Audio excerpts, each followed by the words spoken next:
இனிமே கண்ணை மூடிட்டு கடலை எண்ணெய் வாங்கலாம். ஏன்னா மந்த்ரா கடலை எண்ணெய் இதயத்தின் தயாரிப்பு. வறுக்க பொரிக்க ஏன் எல்லா சமையலுக்கும் மந்த்ரா தான். மந்த்ரா கடலை எண்ணெய், அபார ருசி, ஆரோக்கியமான உடல் நலம். வட மாநிலங்களில் குற்ற உலகில் அதிரடியாக பேசப்படும் பெயர் லாரன்ஸ் பிஷ்னோய். இவனது கும்பல் இந்தியா முதல் கனடா வரை வேரூன்றியிருக்கிறது. இந்த கும்பலின் தலைவன் லாரன்ஸ் பிஷ்னோய் தற்பொழுது அகமதாபாத்தில் உள்ள மத்திய சிறையில் அடைக்கப்பட்டுள்ளான். அவன் மீது 30க்கும் மேற்பட்ட கடத்தல், கொலை, கொள்ளை வழக்குகள் நிலுவையில் உள்ளன. இதில் பஞ்சாபி பாடகர் சித்து மூஸ்வாலா கொலை மற்றும் மகாராஷ்டிரா முன்னாள் அமைச்சர் பாபா சித்திக் கொலைகளும் அடங்கும்.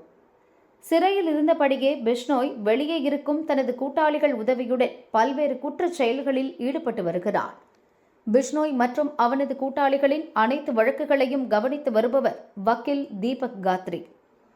இவர் நேற்றிரவு தனது நண்பர் சந்தீப் பிஷ்ட் உட்பட 5 பேருடன் டெல்லி காஷ்மீர் கேட் அருகில் உள்ள ஹனுமன் கோயிலில் தரிசனம் செய்துவிட்டு வீடு திரும்பிக் கொண்டிருந்தனர். அப்போது பைக்கில் பின்தொடர்ந்து வந்த 2 மர்ம நபர்கள் துப்பாக்கியால் காரை நோக்கி சரமாரியாக சுட்டனர்.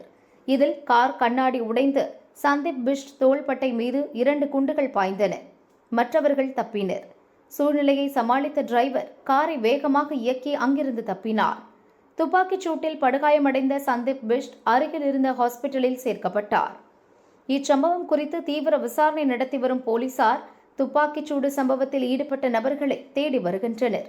இந்த சம்பவம் குறித்து வக்கீல் தீபக் காத்ரி கூறியதாவது: இரவு 10 மணி அளவில் நான் கோயிலில் தரிசனம் செய்துவிட்டு வெளியே வந்து காரில் ஏறினேன். கார் 20 மீட்டர் கூட செல்லவில்லை.